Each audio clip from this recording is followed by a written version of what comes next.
Oi, pessoal. Nesse vídeo, nós vamos falar a respeito da comunicação serial utilizando o Z80. Obviamente, só o Z80 não tem dentro dele a funcionalidade de comunicação serial, então nós vamos usar um chip adicional chamado Z80 SIO, e como o caso do CTC, o SIO ele é um chip da família Z80 dedicada para a comunicação serial.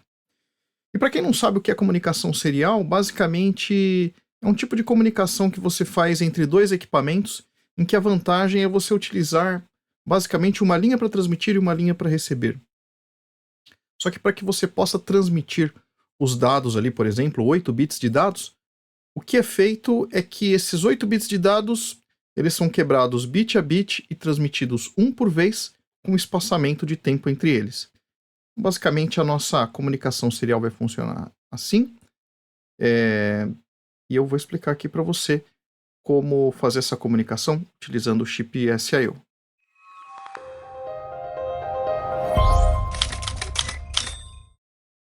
Bom, pessoal, e aqui nós temos um esquema em blocos do Z80 com SIO. O SIO é o chip que tem esse código aqui, Z84C40.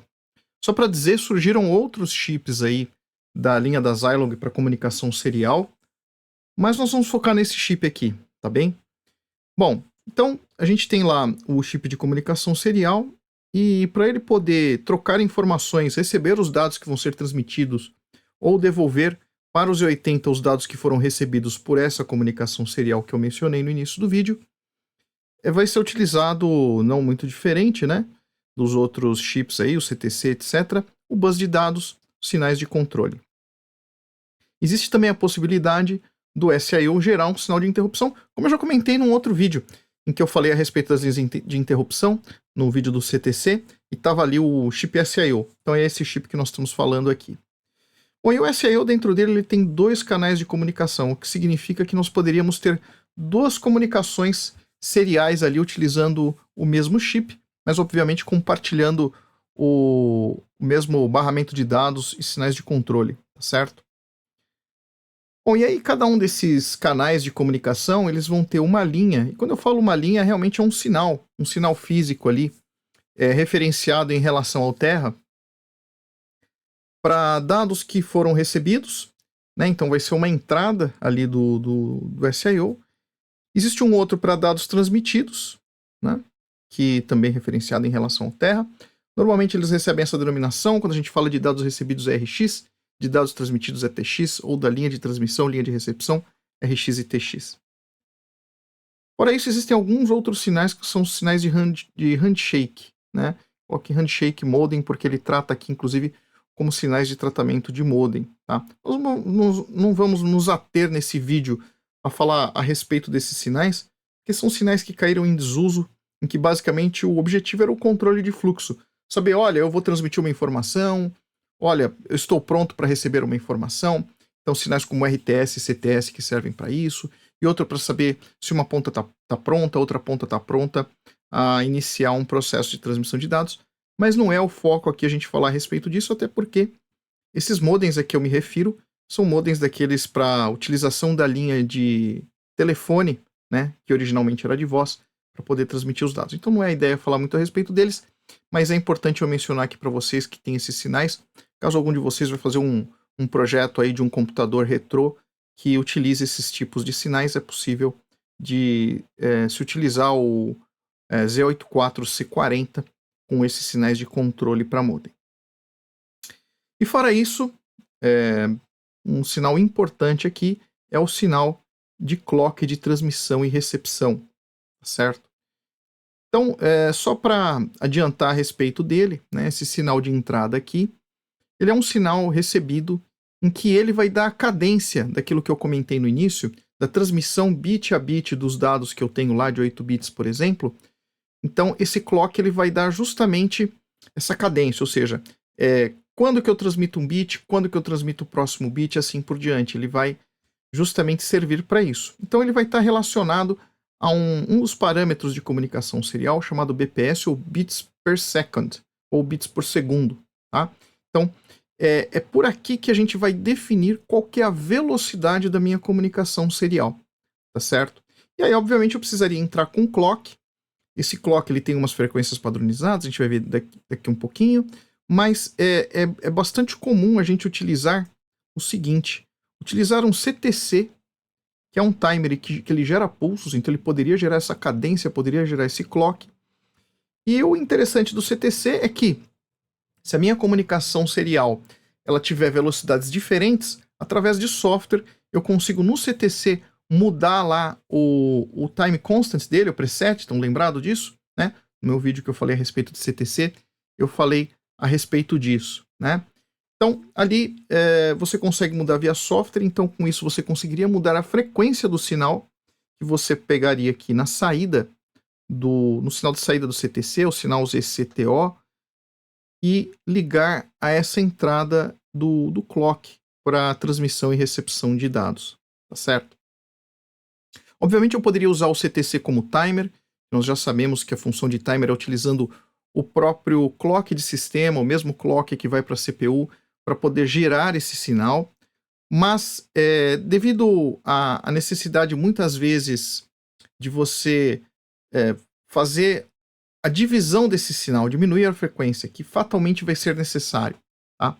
E muitas vezes você usar um clock, por exemplo, ou você usar um cristal lá para CPU, aquela frequência, se você fizer essa divisão, ela não cai com os valores de frequência ou com os valores de velocidade de comunicação que normalmente a gente tem padronizados para a comunicação serial com o PC e com equipamentos já existentes, tá certo?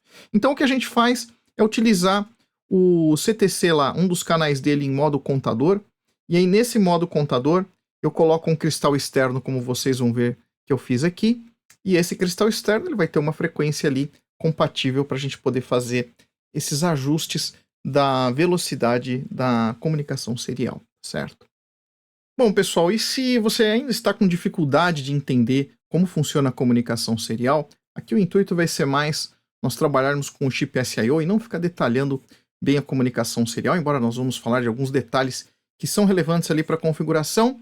Eu recomendo bastante a você assistir uma série de vídeos que eu fiz a respeito do padrão de comunicação RS485. Aqui nós vamos trabalhar com 232, mas 90% do que é dito lá, fora os níveis de sinal, se aplica à comunicação RS232C.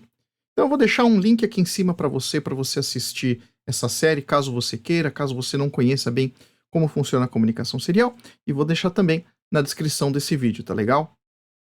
Bom, pessoal, e vamos dar uma olhada mais em detalhe aqui no chip SIO.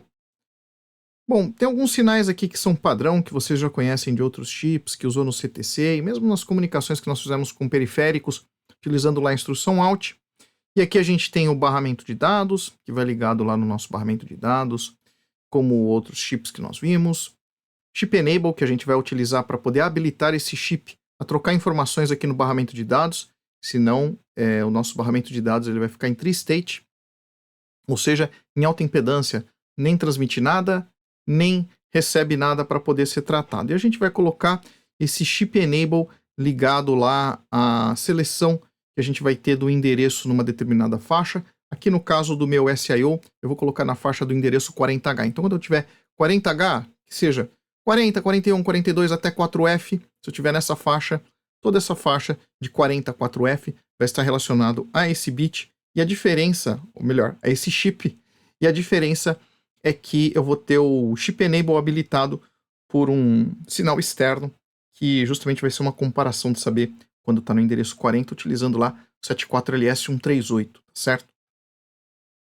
Bom, em seguida a gente tem o sinal de reset, esse aqui eu vou ligar para não sofrer a mesma coisa que eu sofri lá no teste que eu fiz do CTC, vou ligar no reset da própria CPU, é importante para resetar tudo. Sinal M1, que nós já vimos que serve lá para a parte de interrupção, o IO Request, que vai ser importante também, juntamente com o Chip Enable, para justamente filtrar momentos em que eu tenho requisição de I/O e não de memória, para ele poder responder. O sinal de read, que é para poder fazer leitura de um dado interno aqui do SIO, ou seja, um dado de controle, ou seja, um dado recebido via comunicação serial. E aí nós temos dois sinais aqui, que são sinais de seleção. E esses eu gostaria só de destacar para vocês, para o que eles vão servir, certo? Então esse C D barra aqui, é para dizer justamente o seguinte, né? O que não tem uma barra em cima é quando esse bit estiver com nível 1 aplicado nele, ele vai assumir essa função C, que seria para controle. Ou seja, tudo aquilo que eu preciso programar no SIO, ou que eu vou ler de sinais de controle que ele tem interno, eu preciso deixar esse chip, ou melhor, esse pino com nível lógico 1. Caso eu passe para nível lógico 0, ele vai entender que os dados que vão ser transmitidos ou recebidos, né, que ele vai devolver ali para o barramento de dados, são dados propriamente de informações que foram trocadas na comunicação serial, ou seja, dados mesmo que foram trocados na comunicação serial. Então ele tem essa barra para dizer que é quando esse pino tiver com nível 0. O outro sinal, como nós temos dois canais aqui, como eu disse, ele tem que ter um momento em que você seleciona, como você tem um conjunto de sinais aqui apenas para o barramento, para troca de dados com barramento de dados e outros sinais. Então, existe um momento em que você tem que dizer, você está fazendo uma comunicação ou está fazendo uma configuração que seja com o canal A ou com o canal B. Então, esse sinal aqui vai justamente servir para selecionar canal A ou canal B, sendo que o A está com a barrinha aqui para dizer que quando a gente tem nível 0 nesse sinal, está selecionado o canal A. E quando a gente tem nível 1, está selecionado o canal B. Nós vamos ver mais para frente aqui que normalmente a gente liga isso às linhas de endereçamento. E aí, como eu falei para vocês que esse chip ele vai estar na faixa de endereços 40, ali dentro a gente vai ter de 40 até 4F, não é isso? Todos eles vão justamente fazer com que o chip enable aqui esteja ligado. Então, o chip aqui de SIO vai estar habilitado. E aí, nesse caso, se a gente tiver situações, por exemplo, como 40, o que vai acontecer é tendo o A0 e o A1 ali ligados à parte de endereçamento, esses dois sinais vão estar com 0. Estando com 0, ao colocar lá uma instrução out ou in 40, significa dados e canal A. Se eu mudar para 41, o que vai acontecer vai ser que eu vou mudar o canal, eu vou mudar o controle, né, dependendo da sequência que eu colocar aqui o sinal A0 e A1, e com isso 40, 41, 42 e 43 vão servir para diferentes seleções, como a gente vai ver um pouco mais para frente, tá certo? Em seguida a gente tem lá a parte de interrupções, que se você quer saber um pouco mais, eu tenho um vídeo a respeito de interrupções também, aqui na série do Z80, e vou deixar um link aqui para você, que faz tudo parte de uma sequência, por isso que é justamente uma série a respeito do Z80 e que se aplica a outros processadores, pessoal. Então, o conhecimento aqui, ou aquelas surras que eu estou tomando aqui e que eu estou passando para vocês, vocês podem aplicar, inclusive, se vocês estiverem trabalhando com outros processadores, ou mesmo microcontroladores, ainda que esteja tudo integrado ali, valem os conceitos que eu estou falando aqui, tá bom? Então tem lá a minha linha de interrupção. Nesse vídeo eu não pretendo falar de interrupções com comunicação serial. Estou planejando, talvez eu faça um outro vídeo só para falar de interrupção com comunicação serial. Aqui nós vamos fazer o mais simples possível para você entender como funciona, tá certo? E aí nós temos ali os dois canais, o canal A e o canal B. Aqui são os sinais justamente de recepção e transmissão. Então a gente tem o sinal mesmo de recepção e transmissão, é esse RxDA para poder receber, e o TXDA, melhor dizendo, para poder transmitir. Esses CAs aqui são os sinais de clock, tá certo? Aí esses outros dois sinais eles servem para sincronização do chip em comunicação serial síncrona, que nós não vamos utilizar aqui, tá bom? E essa parte aqui debaixo desses sinais RTS, CTS, DTR, DCD, eles são sinais justamente para controle de modem, que eu já mencionei para vocês, também não é a ideia nós comentarmos. Então, basicamente aqui de todo esse conjunto, nós vamos utilizar, e aqui veja que repete canal A e canal B, nós vamos utilizar apenas esses 4 sinais que estão aqui em cima, e o restante eu vou deixar simplesmente desabilitado, tá legal? E aí aqui embaixo, obviamente, você tem alimentação, ground, e esse clock, que é o clock de sistema, para ele poder estar sincronizado com a CPU e poder trocar informações com a CPU no momento certo de escrita e de leitura. Aqui do lado a gente tem a distribuição desses pinos que estão ditos aqui, agrupados de maneira que faça mais sentido a explicação, mas no chip nem sempre é possível agrupar dessa maneira, então aqui está a distribuição dos pinos para cada uma das funções que eu mencionei aqui para vocês. Bom, e como vai ser o nosso circuito de teste? Olha só, eu tenho lá, né, isso aqui foi montado no Z80 Proto, que é o computador em protoboard que eu vou mostrar aqui para vocês daqui a pouco. Para quem não conhece, vai ver o computador aqui. E aí, eu montei o chip né, o Z80 CTC, que já estava de um vídeo anterior, e eu utilizei um dos canais, aqui no nosso caso é o canal 2. Por que canal 2? Porque aqui você vê que está Clock, Trigger 2, ZCTO2. Então, é justamente dos 4 contadores temporizadores que ele tem, eu vou usar o número 2 para isso. Poderia usar o número 1, poderia usar o 0, enfim, eu decidi usar o 2, porque os outros eu vou utilizar para outras coisas aqui de software, etc, tá certo? E aí eu liguei a entrada aqui para poder usar esse canal número 2 como contador, um cristal nessa frequência de 1.8432 MHz. Por que eu usei essa frequência quebrada? Ah, fica aí no vídeo que eu já vou explicar para você, tá bom? Tem uma razão muito boa para isso, não foi aleatório, ou foi porque eu encontrei ele largado em qualquer canto, não, tá? Existe uma razão para isso e eu vou explicar para você. Então essa parte toda do CTC eu já havia explicado no vídeo a respeito do CTC.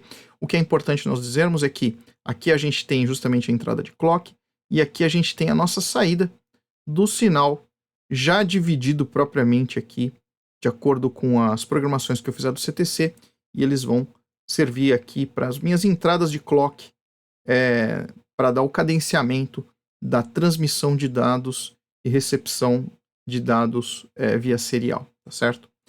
E aí, olhando aqui para o meu SIO aqui que eu tenho do lado direito, vocês podem ver que eu tenho lá meu barramento de dados. Repara que eu coloquei aqui, ó, no Chip Enable, sai lá do meu 74138, que ele compara as linhas mais significativas, as 4 linhas mais significativas do endereçamento, quando elas forem 4 e qualquer coisa, porque ela só compara a parte mais significativa, então meu Chip Enable vai estar habilitado. E as menos significativas, delas eu vou utilizar 2 aqui, justamente para a gente poder fazer a leitura e escrita dos dados, selecionar canal, saber se é controle, saber se é escrita de dados. A gente vai utilizar essas 2 linhas aqui, tá certo? Eu deixei as linhas de interrupção ligadas, mas de novo, eu não vou falar sobre interrupções nesse vídeo, porque senão ele vai ficar muito longo do que ele já realmente é, para dar uma explicação decente para vocês a respeito de comunicação serial, tá? Uma coisa que também vale a pena eu dizer para você é a seguinte: saindo dessa comunicação serial, nós temos nível de tensão de sinal que ele, como eu falei para vocês, ele vai ser transmitido bit a bit, cadenciado por tempo, mais 0 e 5 volts. Ou seja, nível 0 é justamente 0 volts, e nível 1, lógico, vai ser 5 volts. Só que para comunicação com equipamentos externos, esse tipo de sinalização 0,5 volts, ele não é padronizado. Existem alguns padrões de comunicação, dentre os quais o RS485, que eu fiz um vídeo a respeito, como eu já comentei com vocês. E também existe um outro padrão que foi muito utilizado pelos PCs durante bastante tempo, chamado RS232, e que ele trabalha com níveis de sinais que não são 0,5 volts, tá certo? Justamente para poder permitir uma transmissão de dados mais longa e outros critérios que à época que esse padrão foi criado foram importantes, tá certo? Então eu tenho que passar esses sinais que estão com nível 0,5 volts para um serviço, para um circuito conversor de nível adequado ao padrão RS232, tá certo? Bom, pessoal, e hoje em dia nos nossos PCs a gente não tem mais a porta RS232. O objetivo aqui, um dos objetivos de eu ter colocado esse chip de SIO, é justamente permitir que o nosso Z80 se comunique com o computador. Eu penso em futuramente fazer algum tipo de software, alguma coisa assim, para poder facilitar, por exemplo, nós transferirmos um programa para o nosso computador, né? Porque hoje em dia, se a gente for pensar a forma como eu tenho de fazer, eu tenho que toda vez gravar uma memória EEPROM, ou então, que nem no caso do CDM, eu tenho que colocar ali toda vez a programação já convertida nos opcodes devidos. E isso, enfim, muitas vezes é algo que é um pouco chato de se fazer, né? Então, o que a gente pode fazer? Hoje em dia, nos PCs, né, o que a gente antigamente conhecia por RS232, e que originalmente foi utilizado para modems, mas depois ele foi utilizado, por exemplo, para mouses. Os primeiros mouses, eles comunicavam via RS232, a gente teve impressoras, scanners, né, que comunicavam ali via RS232. Então, o que eu vou fazer é utilizar um conversor desses aqui, ó, certo? Esse aqui é um conversor de RS232 para USB que a gente encontra aí no mercado. Esse aqui acabei comprando da China, existe no Brasil também, mas eu achei esse interessante porque ele tem alguns LEDs de controle. Aqui no Brasil é muito difícil de você encontrar um conversor desse da maneira que está aqui. Então, nós vamos utilizar esse conversor RS-232 para poder fazer os nossos testes aqui. Nós vamos usar um software no nosso PC que chama-se Doclite, que ele é um software para poder fazer leitura de dados que são transmitidos do Z80, e se for o caso, para a gente poder enviar alguma informação, a gente também consegue através do Doclite, tá certo? Bom, pessoal, e aí para poder fazer essa conexão com o nosso conversor USB serial, eu vou utilizar um cabo. Só que esse cabo, ele tem que ser um cabo cruzado. Na realidade, a conexão, quando eu fizer aqui com o conversor, vou utilizar um conector devido para isso, tá? Que é um conector conhecido como DB9, tá? Embora o nome correto dele seja DE9, né? Ele é conhecido como DB9. Numa ponta ele é macho, ou seja, tem pinos, e na outra ponta ele é fêmea, ou seja, ele tem os furos para poder receber esses pinos, tá certo? E aí, nessa conexão que eu vou fazer, eu já vou inverter o seguinte. Aquilo que é transmitido aqui pelo Z80, né? Ele vai ter que vir para o pino de recepção do lado do conversor USB serial e vice-versa, tá? Para que haja comunicação. Senão vai ficar transmissão com transmissão, não faz sentido, tá certo? Então nós temos que cruzar esse cabo aqui dessa maneira para poder recepção e transmissão serem de um lado recepção, do outro lado transmissão e vice-versa. E, de qualquer maneira, apesar do nível de sinais, como eu comentei com vocês, não ser 0 a 5 volts, esses sinais aqui, que são sinais que eles variam normalmente de 3 a 15 volts em módulo, tá? Mas eles são quando a gente tem o nível 1, eles são da ordem de menos 3 volts a menos 15 volts, e quando é nível 0 é o contrário, tá? Eles são de mais 3 volts a mais 15 volts, tá? Então, estando dentro desse range, ele está dentro do padrão RS-232 ou EIA-232, que é o nome que depois de um tempo foi adotado pelo organismo que criou esse padrão, mas que acabou não colando muito. A maioria das documentações tratam como RS-232, tá? Mas de qualquer maneira, esse sinal de 3, 15 volts, etc., ele é referenciado em relação ao pino 5 aqui, que é justamente a parte do 0 volts, né? O meu ground aqui, então, vai estar aqui, tá certo? E o meu chip de conversão para nível TTL, que a gente fala que seria esse nível de tensão 0,5 volts para os níveis lógicos, convertendo para o padrão de sinais RS-232, já com as devidas inversões, etc. É esse chip aqui que eu vou usar, chamado MAX232. MAX232, eu vou mostrar depois para vocês, quando a gente for fazer o teste. E aí ele tem alguns capacitores. O objetivo desses capacitores é porque aqui internamente ele tem um circuito para poder aumentar a tensão com os 5 volts, né, como se fosse um conversor DC-DC. Ele se utiliza desses capacitores para poder elevar a tensão, e aí a gente tem um nível de tensão compatível.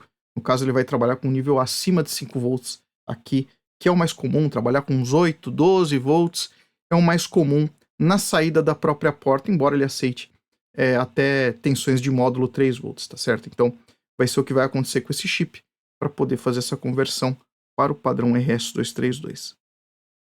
Bom, e agora vem um questionamento que é o seguinte. Por que você, Thiago, utilizou um cristal de 1.8432 MHz? Bom, a primeira coisa que eu vou falar para vocês é que eu não tirei isso da minha cabeça. Eu fiz algumas pesquisas para poder trabalhar com esse chip, né? Porque, como tudo, a gente tem que estudar. Se a gente quer entender, aprender um pouco melhor, ver o que já existe para poder entender e fazer o nosso próprio, tá certo?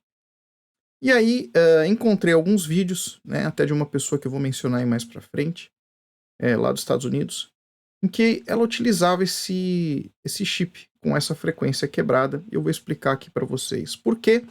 Mas antes de eu chegar lá no finalzinho da explicação, antes vamos entender algumas coisas a respeito da comunicação assíncrona, tá? Então, comunicação assíncrona, né, como tá dito aí, é uma linha que ela normalmente fica em nível 1, ou seja, vamos pensar aqui em sinal TTL, tá bom? Para poder facilitar. Então, normalmente ela fica em nível 1, tá? Quando acontece uma borda de descida, aquilo ali é o chamado start bit. Aquilo ali é uma indicação para qualquer sistema serial, né? RS-232 ou 485 de comunicação assíncrona que existiu aí nos sistemas e ainda existe rodando, de que aquilo é o início de transmissão de dados. Então, essa borda de descida. E aí, o que a gente vai ter aqui é que, dependendo da velocidade de comunicação que você tiver, né? Então você vai ter lá essa queda, e aí depois disso vão começar a ser transferidos os dados serialmente, como eu mencionei para vocês, tá certo? Em sequência. Então, para ele saber em que momento vão começar a ser transmitidos os bits, tá certo? Existe um tempo que é medido desde o start bit, desde essa borda de descida, até o início do primeiro dado, do primeiro bit que vai ser transmitido em sequência. Então, por exemplo, se a gente tivesse uma comunicação, uma das velocidades que é padronizada e comum, que a gente vai falar mais para frente, de 9.600 bits por segundo, tá? Ou 9.600 bauds ou bods, a gente teria esse tempo aqui de 104.16 microsegundos, tá? Então, dentro do SIO, lá, ele vai fazer essa medição. Entrou um start.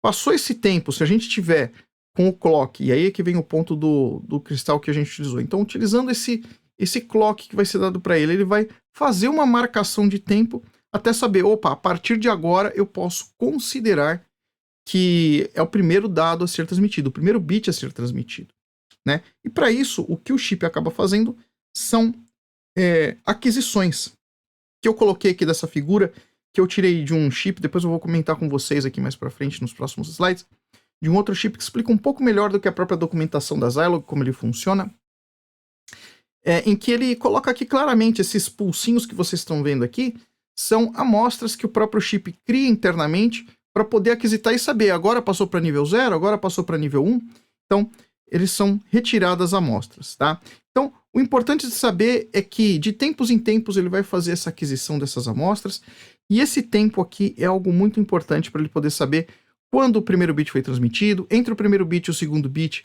mas tanto tempo decorrido e assim por diante, até chegar no final. Então é assim que funciona a comunicação assíncrona em termos de sequência de sinais, tá certo?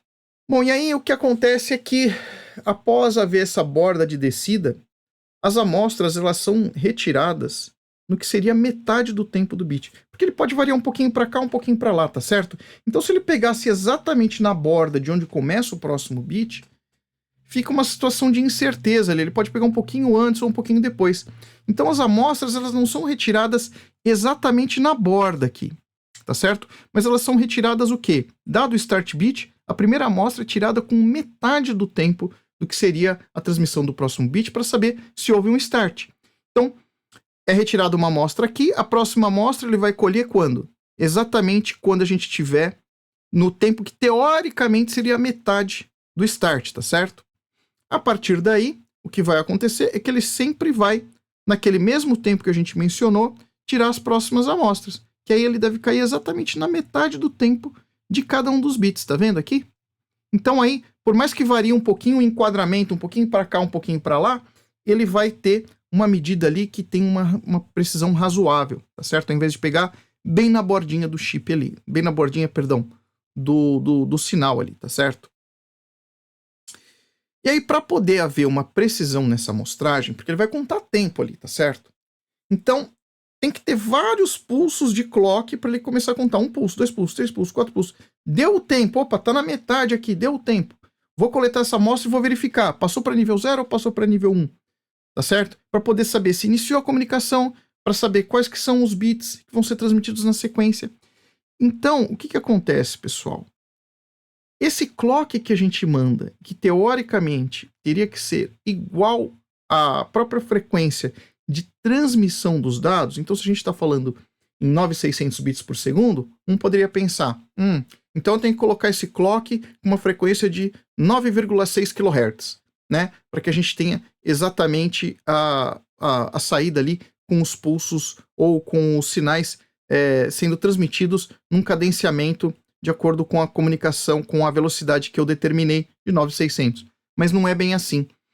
É recomendado que o clock dessa comunicação serial, que é alimentado ali no chip, ele seja 16 vezes superior ao que a gente tem lá, tá? E aí existem alguns padrões. Vezes 16, vezes 32, vezes 64. E o motivo disso é justamente para poder fazer essa medição. Tá? Então essa medição ele vai contar diversos pulsos. Se eu tenho a minha frequência, né, digamos, é os 9600, mas eu alimento ele com um clock 16 vezes superior, ele vai contar o quê? 8 clocks, aproximadamente, para poder tirar uma amostragem. Por que 8 clocks? Porque é exatamente a metade de onde eu teria o sinal. Entendeu isso? Então, contando o número de clocks, como ali o tempo é um tempo muito preciso, se a gente tiver esse tempo exatamente 16 vezes, certo? Ele vai contar 1, 2, 3, 4, 5, 6, 7, 8, ali ele tira uma amostra. Conta mais 1, 2, 3, 4, 5, 6, 7, 8, conta até o próximo. 16 agora, porque 8 aqui é pro primeiro start bit, que cai na metade. Aí agora eu vou pegar tempos inteiros, tá certo? Daqui para cá, daqui para lá. Então ele vai ter que contar 16 clocks. Contra 16 clocks, ele tira uma amostra e vê, aqui é 0 ou aqui é 1. E ele vai saber se o próximo bit vai ser 0, vai ser 1, assim até o fim da comunicação. Tá? Então, essas figuras elas foram retiradas de um datasheet de um outro CI, não do Z80 SIO.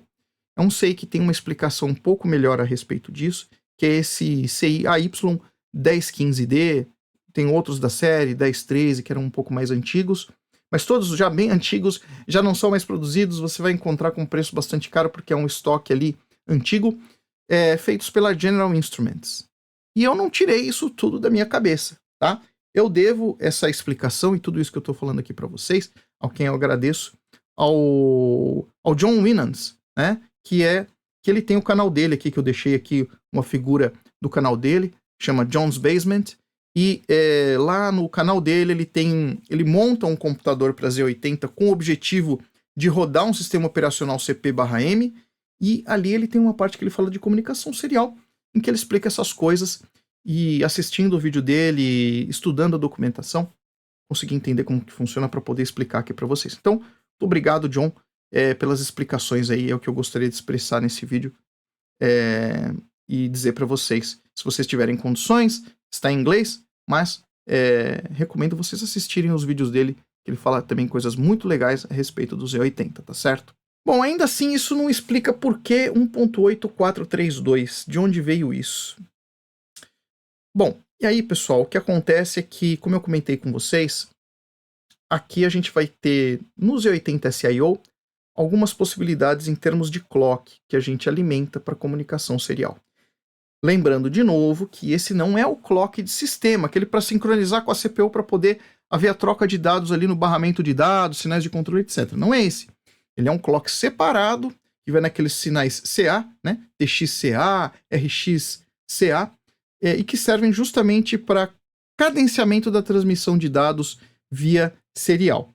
E ali, quando a gente faz isso, existe um registrador interno do SIO, em que você pode dizer, olha, o clock que eu estou recebendo para transmissão serial aqui, quantas vezes ele é maior do que a velocidade real que eu vou transmitir os dados? E aí existem algumas opções. Vezes 1, vezes 16, vezes 32 e vezes 64. Obviamente, se eu colocar esse fator bastante mais alto, vai dar mais precisão, mas a frequência que eu tenho que injetar tem que ser uma frequência muito maior, tá certo? E a gente precisa lembrar o seguinte, tá? E isso eu falo para vocês, vai acontecer não só aqui no SIO, mas acontece no CTC. Os clocks que você alimentar no sistema, de maneira geral, esses clocks, por exemplo, para o SIO para poder fazer a transmissão serial, no CTC para poder fazer a contagem, eles têm que ser, de maneira geral, pelo menos 2 vezes inferiores ao clock de sistema, tá certo? Pelo menos 2 vezes inferiores ao clock de sistema, porque ele sempre sincroniza, ele se utiliza do clock do sistema para poder a máquina interna capturar as informações que vêm dos outros pinos, dentre os quais esse pino de clock que você vai ter. Então, vocês vão ver aqui mais para frente que no caso de instalar o SIO, antes eu usava aqui no Z80 Proto um cristal de 2 MHz. Só que 2 MHz fica muito próximo de 1.8432 aqui, que eu posso utilizar como frequência máxima, e que isso me dá problemas, né? Eu não posso fazer isso. Então eu tive que aumentar a minha frequência de clock de sistema, que é aquele clock que vai para a CPU, para 4 MHz. Resolvido o problema. Isso foi um dos problemas que eu encontrei enquanto eu estava estudando a respeito do SIO aqui para poder mostrar para vocês. Mas voltando aqui, vocês vão dizer, mas tem uma opção aqui de vezes 1 do clock, né?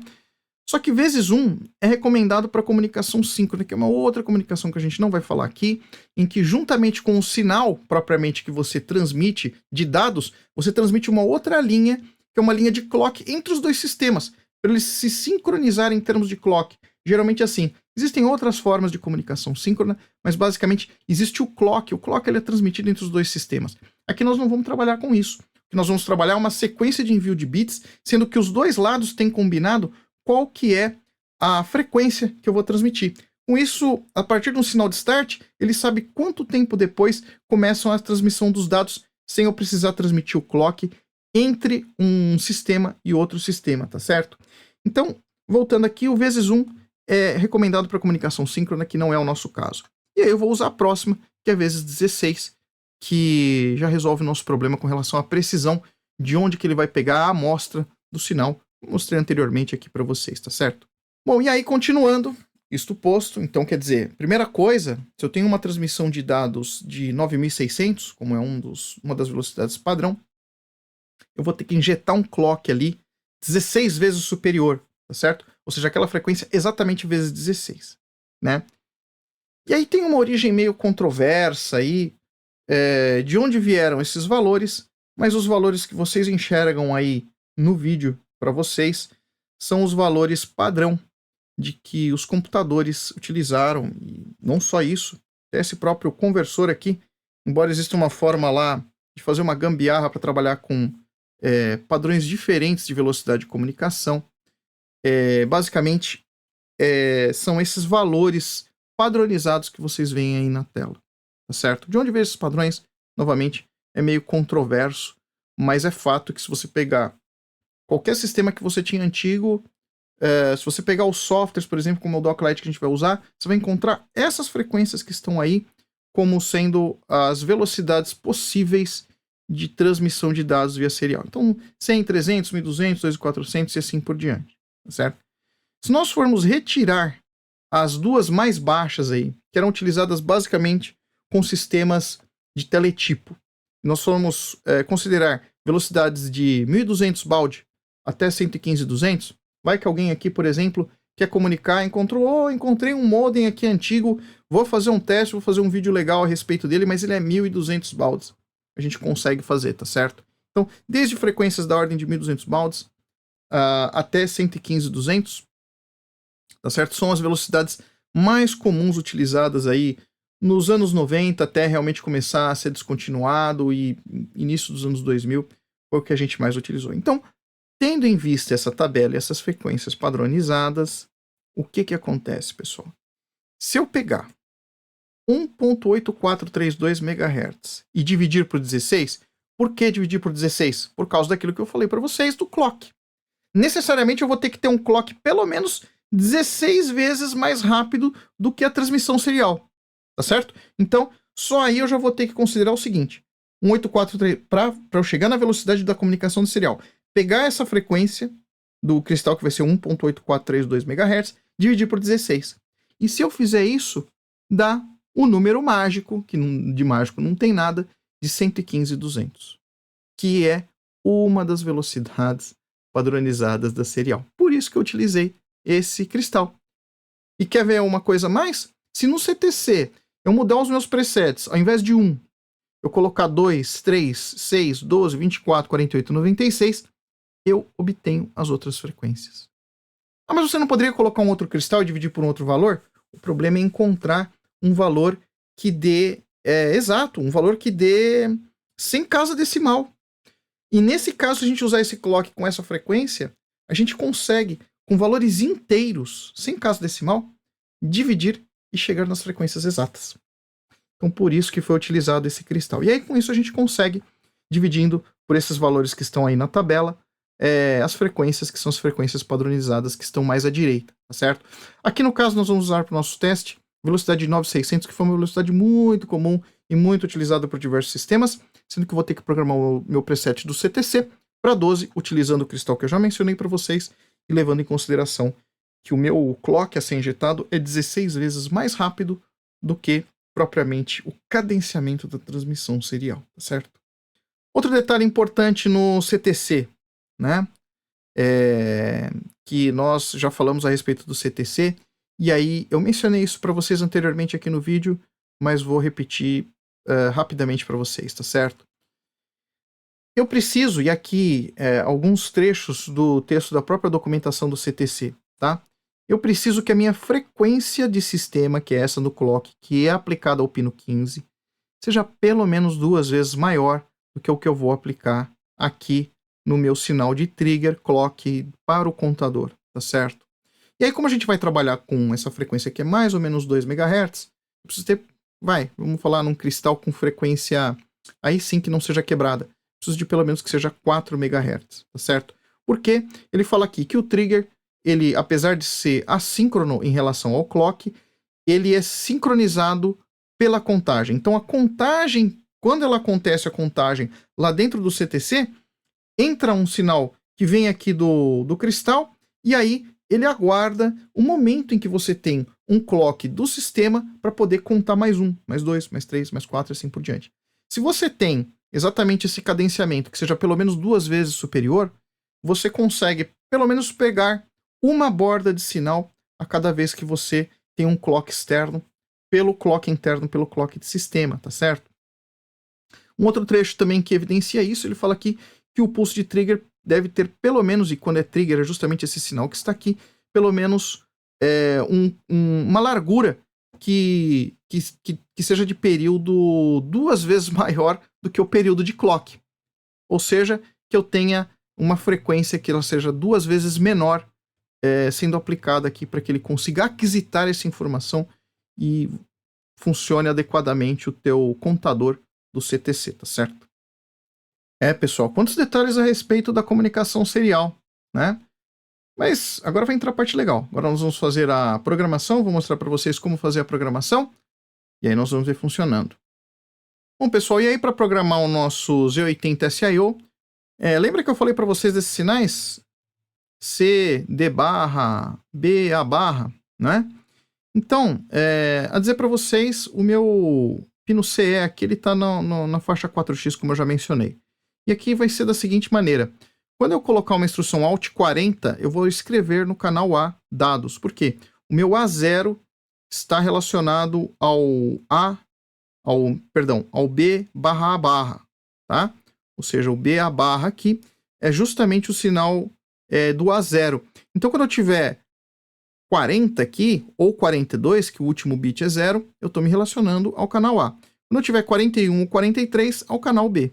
E aí o segundo bit, que vai dar justamente entre ele ser 40, 41, 42, 43, vai ser hora dados, hora controle. Se eu tiver o bit como 0, ele vai ser dados. Se eu tiver o bit como 1, vai ser controle. Então, quando eu precisar programar, que vai ser a primeira parte que nós vamos fazer, toda a parte de controle do canal A, definir velocidade não, mas definir a quantidade de bits de transmissão de dados, quantos stop bits, etc., eu vou ter que escrever no endereço 42. Com isso, eu vou estar programando o meu SIO.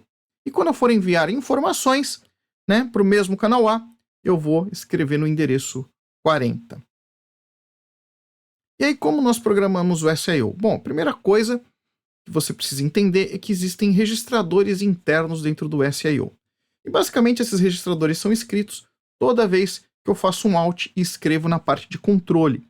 Quando eu for escrever na parte de controle a primeira vez, ele vai assumir que o que você está escrevendo vai ser para o registrador número 0.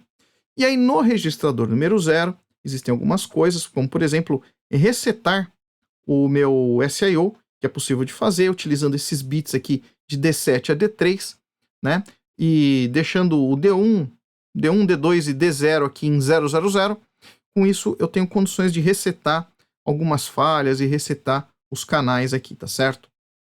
Mas, se por um acaso, nesses 3 bits aqui, D0, D1 e D2, eu colocar de 001 a 111, significa o seguinte, que eu estou selecionando o registrador que eu quero escrever. E aí, como que eu vou fazer isso? Eu escrevo primeiro no registrador 0 qual o registrador que eu vou querer escrever em seguida, e em seguida, a informação que eu escrever, ele vai considerar como sendo do registrador que você selecionou anteriormente. Assim sendo, o que a gente vai precisar fazer? Vamos precisar fazer uma escrita lá para o endereço 42, primeiro a gente escreve, olha, eu vou escrever no registrador 4, por exemplo. Eu preciso mandar valor 04, depois eu escrevo o valor que eu quero escrever no registrador 4. Registrador 5, mesma coisa. Seleciono aqui pelo WR0, o primeiro dado que eu transmiti. Seleciono o registrador 5, em seguida eu escrevo o dado que eu quero escrever no registrador 5, tá certo? Então, esses últimos 3 bits são os bits que apontam para o registrador que você quer escrever. E aí, na documentação do SIO, outra coisa que eu me bati e que o John Winans também fala no canal dele, é de que o registrador 4 precisa ser escrito antes do 1, do 3 e do 5, que a gente vai precisar escrever também. Então, eu vou ter que primeiro, lá no WR0, a primeira escrita que eu faço de controle, eu tenho que primeiro selecionar quem? O registrador 4, WR4, escrevo os dados nele e depois eu escrevo nos outros registradores. Então, sendo assim, o que eu vou precisar fazer? Dá uma olhada nesse programa. Então eu vou carregar aqui valor 04 para o acumulador e depois eu vou fazer um Alt 42. Se a gente for lembrar, o 42 é para escrever na parte de controle, canal A. Vou escrever o valor de A. Com isso eu seleciono o registrador WR4. Por quê? A minha primeira escrita, ele assume que vai para o WR0 e escrevendo esse valor, eu estou selecionando o registrador 4 para ser escrito na sequência. E aí na sequência, o que eu vou escrever no registrador 4? 44. Por que 44? Porque, nesse caso, eu vou fazer a minha comunicação serial com alguns outros parâmetros que a gente precisa definir, além da própria velocidade que é determinada pelo clock externo que nós aplicamos, que eu já expliquei aqui para vocês, tá certo? Então, uma coisa que eu preciso determinar é quantos bits de dados eu vou transmitir.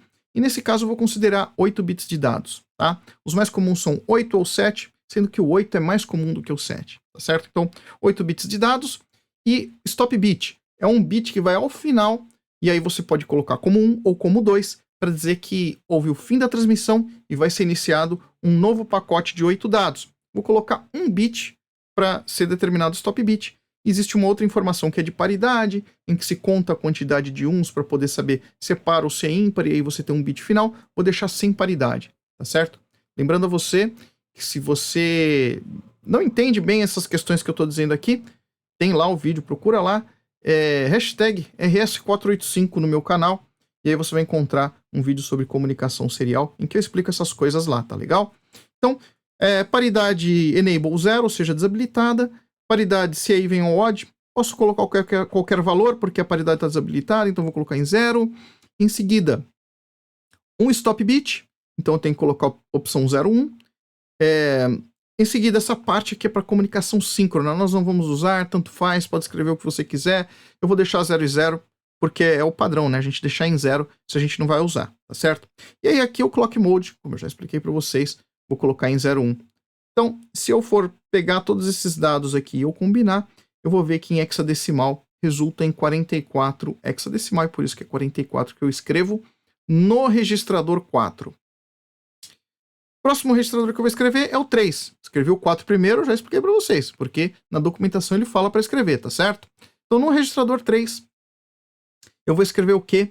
Essa parte aqui do meio, tanto faz, não usa, eu vou deixar tudo em 0, mas eu vou habilitar a minha recepção e esse auto-enable eu vou deixar em 1 aqui, que é sem a parte de handshake, para que a gente não precise utilizar o handshake, aqueles sinais para poder habilitar a ele receber uma informação, tá certo? Então, vou deixar ele em 1. E a quantidade de bits que eu vou receber aqui, eu vou determinar como 8, que como eu já disse para vocês, a comunicação eu vou fazer com 8 bits de dados, então eu tenho que colocar 1 e 1. Então, se a gente for considerar esse pacotão aqui, a gente chega ao valor E1 em hexadecimal, que é o que eu vou escrever. Eu coloquei um 0 aqui na frente, porque o compilador, quando você não põe um 0 e começa com uma letra, ele não entende que isso é um número em hexadecimal. Então eu coloquei um 0 aqui na frente, tá certo? Bom, dando continuidade, um outro registrador que eu preciso escrever é o registrador 5. E no registrador 5, vou escrever os dados que estão aí. E aqui, para facilitar, como são dados que eu não vou utilizar, e veja que uma grande parte deles eu acabo não utilizando, eu coloquei em azul. E nesse em azul eu deixei em 0, mas tanto faz escrever 01, porque nós não vamos utilizar esses sinais, porque eles ou são para handshake, como é o caso do RTS e do DTR aqui, ou eles são relacionados à comunicação síncrona, que nós também não vamos utilizar. O que eu preciso utilizar é habilitar a transmissão através desse bit 3 aqui, TX Enable, e também determinar aqui, eu tinha determinado anteriormente para recepção quantos bits seriam, e para transmissão vou colocar a mesma quantidade de bits. Não faz sentido você colocar uma quantidade de bits para receber e outra para transmitir. Isso não faz muito sentido, tá certo? Pelo menos nos dias atuais. Então vou colocar ambos iguais, vou colocar aqui também 8 bits de dados para transmissão. Com isso a gente chega a esse valor 68 em hexa, se a gente combinar todos esses bits, e é por isso que eu escrevo 68 no registrador número 5. Bom, pessoal, e aí só a dizer, existem outros registradores. Vocês viram que eu escrevi no 4, escrevi no 3, escrevi no 5, mas, e o registrador 2, o registrador 1, etc. Esses registradores, eles têm outras funções que nós não vamos utilizar aqui. Ao invés de eu ficar falando de registradores que nós não vamos utilizar, eu mostrei para vocês apenas aqueles que são necessários para uma comunicação assíncrona sem handshake, tá certo? Bom, pessoal, e aqui está o programa que eu vou carregar no Z80 Proto, que já está aqui do lado, certo? E esse programa basicamente é aquilo que eu mostrei para vocês anteriormente, né? Então, primeira coisa aqui, programei o meu CTC para ter o canal 2, por isso que aqui eu estou escrevendo 32. Meu CTC está alocado na faixa de endereços de 30H, portanto de 30H até 3FH cai no CTC. E 32 é quando eu seleciono o meu contador número 2, e aqui eu estou escrevendo para ele o valor 45, programando ele dessa maneira para poder, ao invés de trabalhar com o timer baseado no clock interno, ele trabalhar com o clock externo, que é aquele que vai vir do nosso cristal de 1.8432 MHz lá, certo?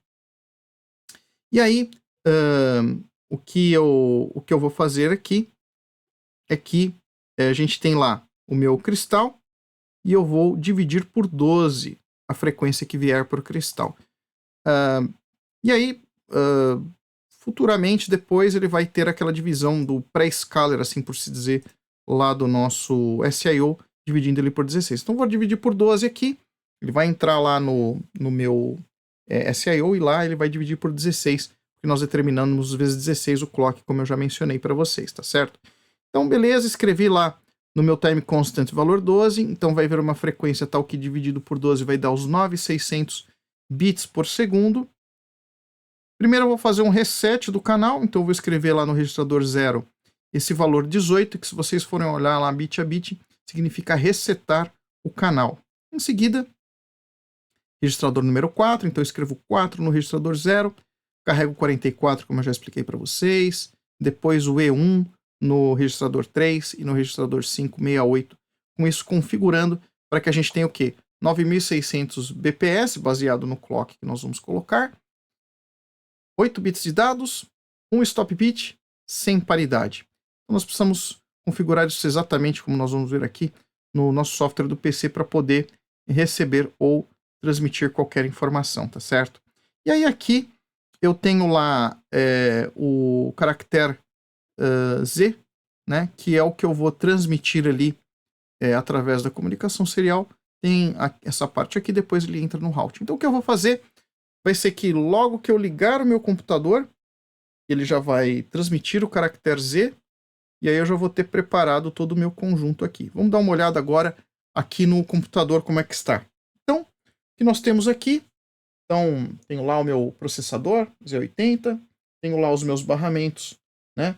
Barramento de dados, né? Barramento de controle, aqui é uma repetição do barramento de dados, só para poder facilitar. Tenho o meu CTC que está aqui em cima, e o SIO está aqui embaixo.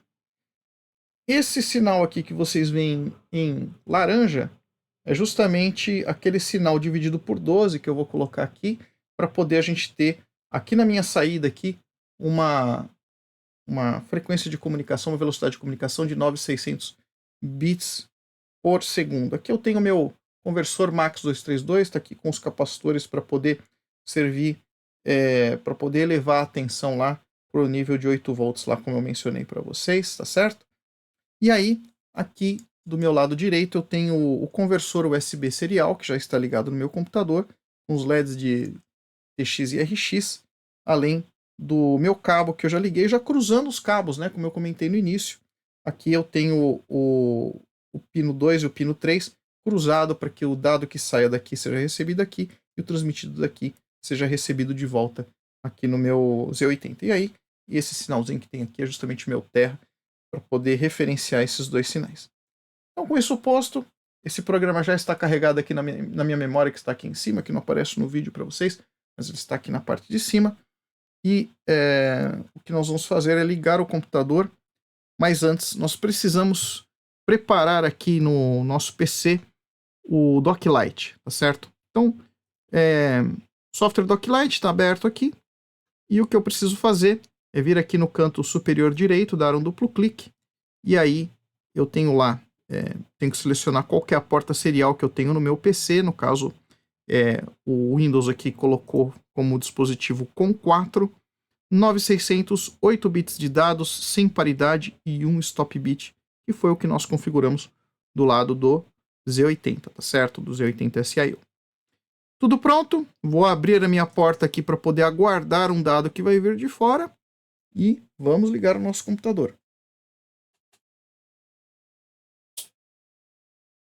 E aí, não sei se vocês conseguiram reparar, porque foi bem rápido, piscou já o LED de RX aqui, e se nós formos olhar no PC, né, no Doclite, nós vamos ver que já apareceu uma letra Z aqui, que justamente foi o que foi transferido pelo Z80 via SIO para o nosso PC.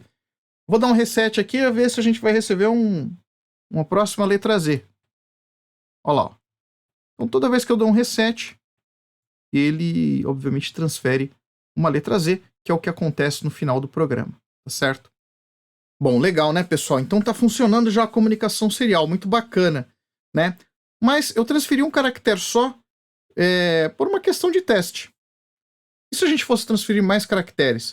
Vou mostrar aqui um programa para vocês e nós vamos testar esse programa transmitindo mais caracteres pela via serial. Vamos dar uma olhada aqui. Legal, pessoal. Então, agora eu vou carregar um programa que ele vai ser assim. Vou transferir o Z, depois vou transferir o 8 e depois vou transferir o 0, tá certo? E aí, ele vai ter que transmitir, é o que se espera, que ele transmita Z80 pela serial e a gente consiga ver ali no nosso Doclite. Então, já tenho o meu programa carregado ali na memória. Vou mudar aqui para o nosso Doclite. Então, eu vou limpar aqui a minha tela do Doclite. Vou abrir novamente a porta de comunicação que eu tinha fechado aqui. E agora, com a memória já aqui no Z80 Proto, eu vou ligar. E aí, olha só o que aconteceu. Ele transmitiu Z0. Ele não transmitiu Z80. Então, vamos resetar aqui. Agora ele transmite só o 0. Nem o Z ele não consegue transmitir. E agora, hein?